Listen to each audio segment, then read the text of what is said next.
Hello viewers, இன்னைக்கு பார்க்க போறது Attack on Titan episode 65 part 1.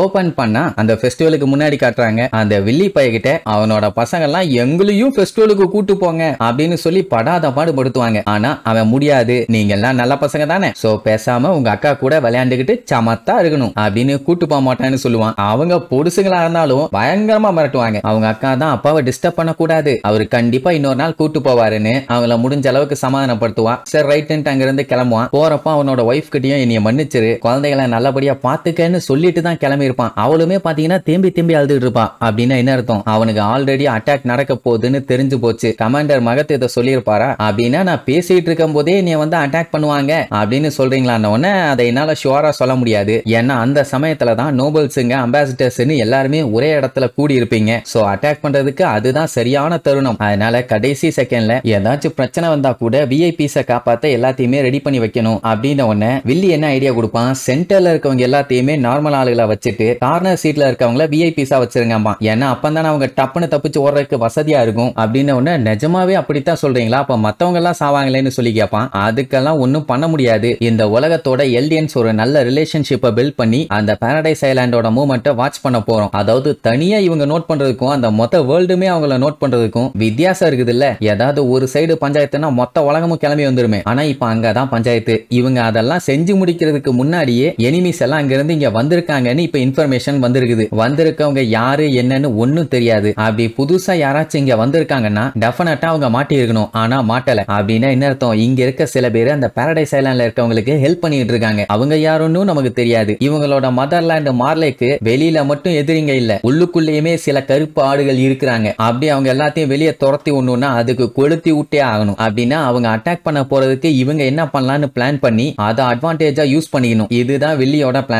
அப்படி உங்ககிட்ட ஏதாச்சும் நல்ல பிளான் இருந்தா சொல்லுங்க, நம்ம அதை கூட ஃபாலோ பண்ணலாமா. பட் இவன் சொல்ற மாதிரி பண்ணாலுமே ஏகப்பட்ட பேர் சாவாங்களே, அது ஓகேவான்னு கேட்டா இந்த மாதிரி சமயத்துல சில பல தியாகங்கள் பண்ணித்தான் ஆகணுமா. ஏன்னா எனிமியோட கோல் வந்து மார்லேயோட மிலிட்டரிய காலி பண்றது. அதுக்கேத்த மாதிரி ஆகாவலி ஆபீசர்ஸ் எல்லாம் நடுவுல இருந்தாங்கன்னா பெர்ஃபெக்ட்டா ஒர்க் ஆகும். அப்படி எப்படின்னு அவன் யாரையும் காப்பாத்துற மாதிரி எதுவுமே பேசின மாதிரி இல்ல. கமாண்டர் நிறைய பேர் செத்துருவாங்களேன்னு தான் திருப்பி சொல்லுவாரா. அவனுக்கு கடுப்பாயிரும். என்ன ஆக போது, அங்க சாக போற முக்காவாசி பேர் எல்டியன்ஸ் தானே, அவங்க எல்லாருமே டெவில்ஸுங்க, அவங்க இருக்கிறதுக்கு சாகிறதே மேலு. அவங்களுக்கு சப்போர்ட் பண்ணி என்னைய தேவையில்லாம கடுப்பேத்திட்டு இருக்காதீங்க கமாண்டர். நீங்க போருக்கு போகும்போது என்ன முடியாத அளவுக்கு எல்டியன்ஸ மிஷின் கன்ஸுக்கும் லேண்ட் மைன்ஸுக்கும் நடுவுல அனுப்பி விட்டுருக்கீங்க.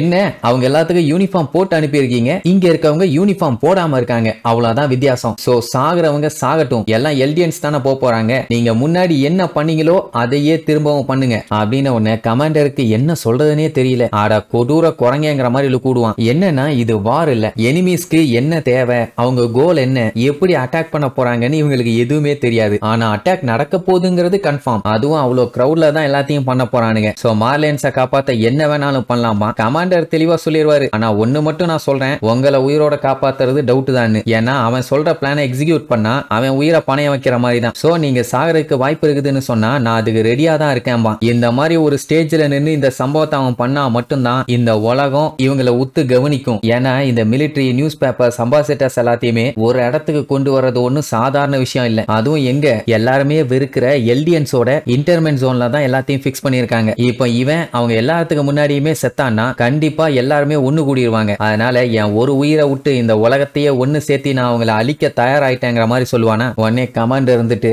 எல்டியன்ஸ் எல்லாம் டெவில்ஸ்னு சொல்றதுல எந்த தப்பும் இல்ல, அண்ட் அதே நேரம் நம்மளும் நல்லவங்க இல்ல, நம்மளுமே டெவில்ஸ் தாங்கிற மாதிரி சொல்லி ஹேண்ட் ஷேக் பண்ணிருப்பான். சோ இப்போ பேக் டு தி சீன். போன எபிசோட் நடந்த சம்பவத்தை காட்டுறாங்க. அதான் எரனை அப்படியே மேல தூக்கி போட்டு அலேக்கா வாயை திறப்பான். டைரக்டா வில்லி பாத்தீங்கன்னா அவனோட வாய்க்குள்ளேயே போய் விழுவான். இது எல்லாத்தையுமே ஏதோ மூவி பாக்குற மாதிரி எல்லாம் லைவா பார்த்துட்டு ஆடி போயிடுவானுங்க. ஆத்தாடி எத்த தண்டின்னு. எரனை பாத்தீங்களா முன்னைக்கு இப்ப எவ்வளவு கொடூரமா இருக்கான்னு. இனி இதுக்கப்புறம் இங்க உட்கார்ந்துகிட்டு இருந்தா எல்லாத்துக்குமே சங்கு தான். அதனால பெரிய பெரிய விஐபிஸுங்க அம்பாசிடர்ஸுங்க கவர்மெண்ட் ஆளுங்க அவனுங்க இவனுங்கன்னு வெள்ளும் தடிச்சு அந்த இடத்த விட்டு ஓடுவானுங்க. அப்ப நம்ம ஆளு கண்ணுக்கு மிலிட்டரி அபிஷியல்ஸ் இருப்பானுங்க, பெரிய பெரிய ஆபீசர்ஸுங்க, அவனுங்க ஃபுல் ஃபுல்லா ஸ்ட்ரெயிட்டா உட்கார்ந்து இருப்பானுங்க. அப்படியே ஸ்விம்மிங் பூல்ல ஒரு ஜம்ப் அடிக்கிற மாதிரி ஜம்ப் அடிச்சு எல்லாத்தையும் அடிச்சு கொன்னுகிட்டு இருப்பான். அதே நேரம் இங்க கேபி எல்லாத்துக்குமே பயங்கரமான அடி. கோல்ட் தான் எந்திரிங்க அப்படின்னு சொல்லி எல்லாத்தையும் கஷ்டப்பட்டு தூக்குவான். அப்போ சோஃபியான்னு இவங்க கூட ஒரு பொண்ணு இருப்பாளே, அவ மேலேயே ஒரு பெரிய கல்லு விழுந்து நெசுங்கியே அவ செத்து போயிட்டா. ஆனா உடோவால அதை ஏத்துக்க முடியல. கல்ல தூக்குங்க, அவளை காப்பாத்தணும் காப்பாத்தணும்னு கதறுவான். அங்க எல்லாம் அடிச்சு புரண்டு ஓடி வருவாங்களா. கோல்ட் கேபிய பிடிச்சி அந்த கல்லுக்கு பின்னாடி உட்காந்துக்குவான். ஏன்னா இப்ப இவங்க அங்க நின்னுட்டு இருந்தாங்கன்னா எல்லாம் ஏறி மிதிச்சுட்டு போயிருவாங்க. அங்க எரன் பாத்தீங்கன்னா அங்க அபிஷியல்ஸ் இருக்கானுங்கல்ல, அவனுங்க உட்கார்ந்துட்டு இருந்த இடத்த போட்டு அட்டி நொங்கு நொங்கு நொங்கு நொங்குன்னு நொங்கிட்டு இருப்பான். எல்லாத்தையும் அடிச்சு ரத்த கிளறி ஆக்கிட்டு இருக்கான்னு வைங்க. இது எல்லாத்தையுமே லைவா கேபி பார்த்துட்டு அப்படியே நடுங்குவா. அவ பதறி கத்துவா பாருங்க,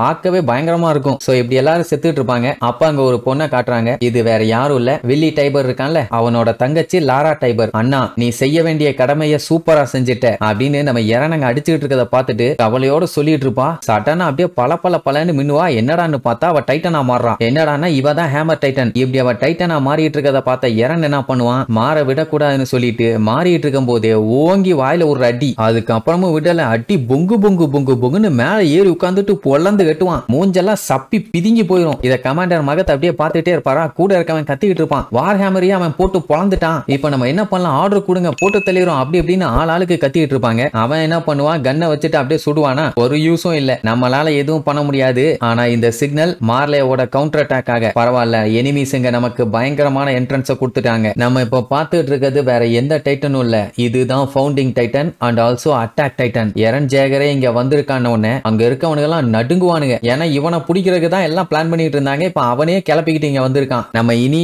அந்த ஐலாண்டுக்கு போய் இவனை கேப்சர் பண்ணணும்னு அவசியம் இல்ல, எல்லாம் பொசிஷனுக்கு வாங்க, இனி நம்ம சண்டை போட்டு இவனை எப்படியாச்சும் பிடிச்சே ஆகணும் அப்படின்னு குழந்தை புள்ள மாதிரி சொல்லிட்டு இருப்பான். அங்க நம்ம எரனை அட்டின்னு அடிச்சதுல அங்க மூஞ்ச பாருங்க, கர்ண கொடூரமா இருக்குது. பைய அடிச்சு அந்த டைட்டனை நாக் அவுட்டே பண்ணிட்டான். அப்பதான் ஹேமர் டைட்டன் அதோட பவரை யூஸ் பண்ணும். அடிகள்லாம் செய்யாது, ஒரு ஸ்பியரை உருவாக்கி மால வயித்திலேயே வச்சு குத்தி சர்ன்னு மேல தூக்கிரும். என்னன்னா இந்த வார் ஹேமர் டைட்டனால ஹார்னிங் பவரை எந்த மாதிரி ஷேப்ல வேணாலும் கிரியேட் பண்ண முடியும். நம்ம பைய கை பாடின்னு பண்றான்ல, அந்த பவர் தான் கெட்டச்ச கேப்ல விட்டு சொருகி தூக்கி இருக்குது. இத பாத்துக்கிட்டு இருந்த அந்த குடிகாரரு, என்னடா இது எல்லாமே பெருசு பெருசா தெரியுதுன்னு இருப்பாரு. யோ அது நிஜமாவே பெருசாதாயா இருக்கு வாயான்னு சொல்லி அவர் ஒய்ஃப் இழுத்துட்டு போகும். இங்க நம்மால எதிர்பார்க்கல இப்படி ஒரு ஆப்படிக்கும்னு. இங்க இந்த கமாண்டர் எல்லாம் ஞாபகம் வச்சுக்கோங்க, நான் தான் முதல்ல அதை ஷூட் பண்ண மக்களே, இனி இதுக்கப்புறம் நீங்க பேட்ல கண்டினியூ பண்ணுங்க.